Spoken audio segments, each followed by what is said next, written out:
اللہ کے حضور کعبہ شکایت کرتا ہے. تو بھائی اپنے خیالات کو یکسو کریں اور یکسو کر کے پھر بیت اللہ شریف کی حاضری دیں. موقع ملے حضور کی بارگاہ کی حاضری کا، یعنی حاجیوں آؤ شہنشاہ کا روضہ دیکھو.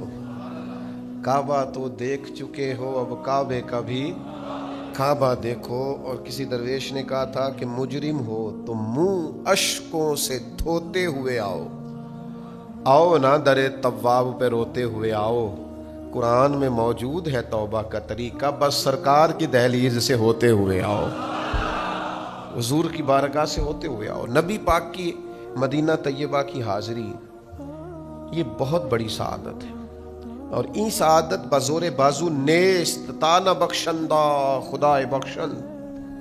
یہ وہ سعادت ہے جو بازو کی قوت سے نہیں ملتی، یہ تبھی ملتی ہے جب رب چاہتا ہے. کوئی پیسوں کے زور پہ نہیں جا سکتا، تعلقات کے زور پہ نہیں جا سکتا. کسی شاعر نے کہا تھا کئی دولتاں والے رہ جاندے تے مسکین نظارے کر دے نے. میراں دی گل نہ غریباں دی گل ہے، مدینے چ جانا نصیباں دی گل ہے.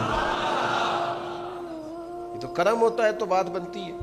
تو وہاں کے بھی آداب ہیں، وہاں کے بھی آداب.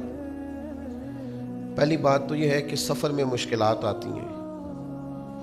کبھی فلائٹ لیٹ ہونے کا مسئلہ ہے، کبھی وہاں کچھ تھوڑی دشواری آ گئی ہے، کچھ مسائل ہیں، انسان کو درپیش رہتی ہیں چیزیں. کیا خوبصورت انداز میں نبی پاک نے تسلی دی.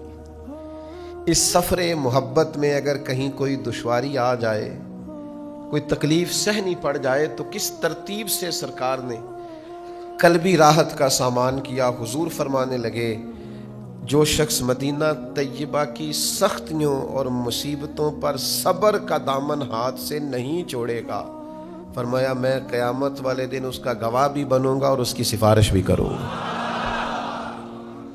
صبر کرے تکلیفوں پر، مشکلات پر صبر کرے، میں اس کا گواہ بن جاؤں گا.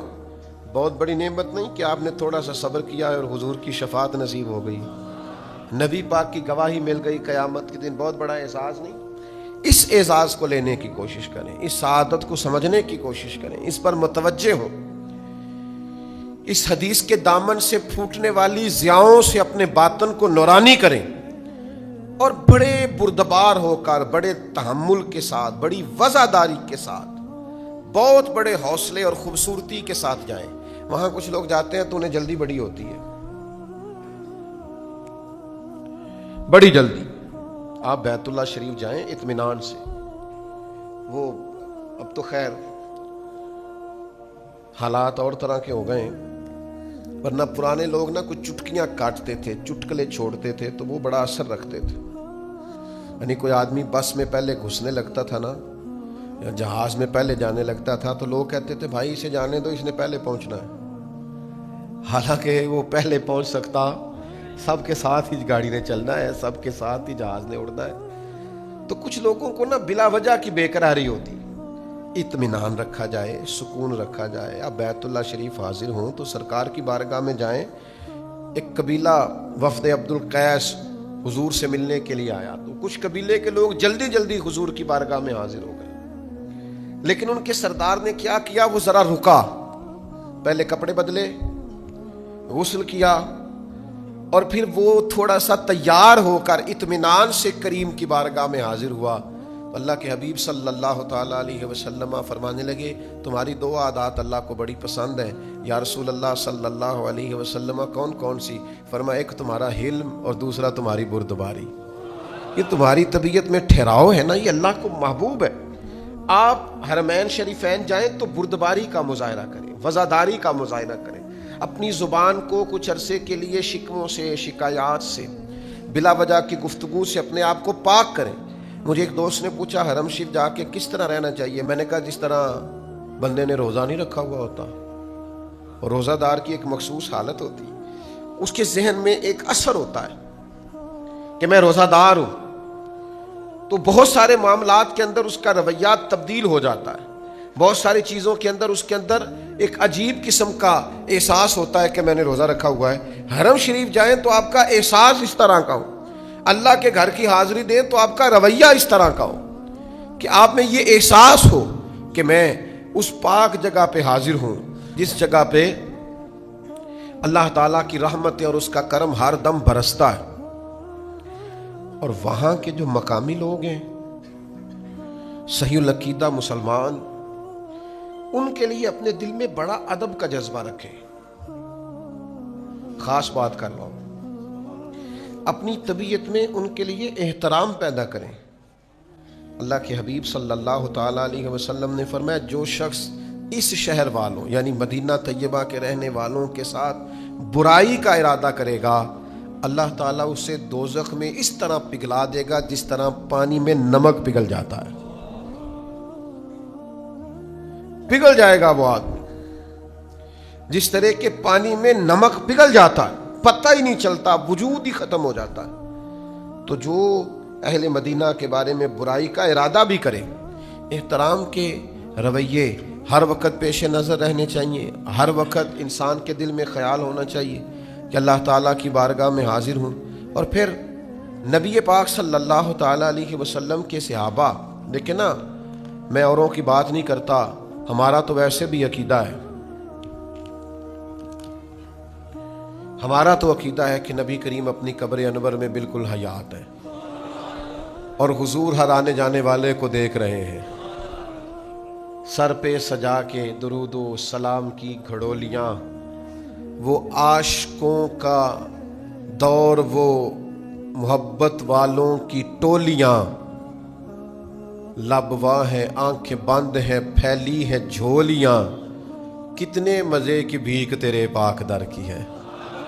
وہاں جس حسن کے ساتھ لوگ، ہمارا عقیدہ ہے کہ محبوب پاک صلی اللہ تعالیٰ علیہ وسلم موجود ہے، تو صحابہ جس طرح حضور کی بارگاہ میں جاتے تھے اور کہتے تھے ہمیں یوں لگتا ہے جیسے ہمارے سروں پہ پرندے بیٹھے، ذرا سی حرکت کی تو پرندے اڑ جائیں گے.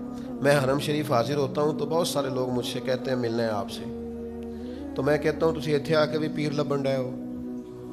صحیح کہتا ہوں. میں ان سے کہتا ہوں اگر کوئی پیر بھی آیا تو وہ بھی بیچارہ اپنی معافی لینے آیا ہے، تو یہاں تو ادھر توجہ کرو سیدھی. آپ یہاں کس چکر میں پڑے ہوئے ہیں؟ آپ کس چکر میں؟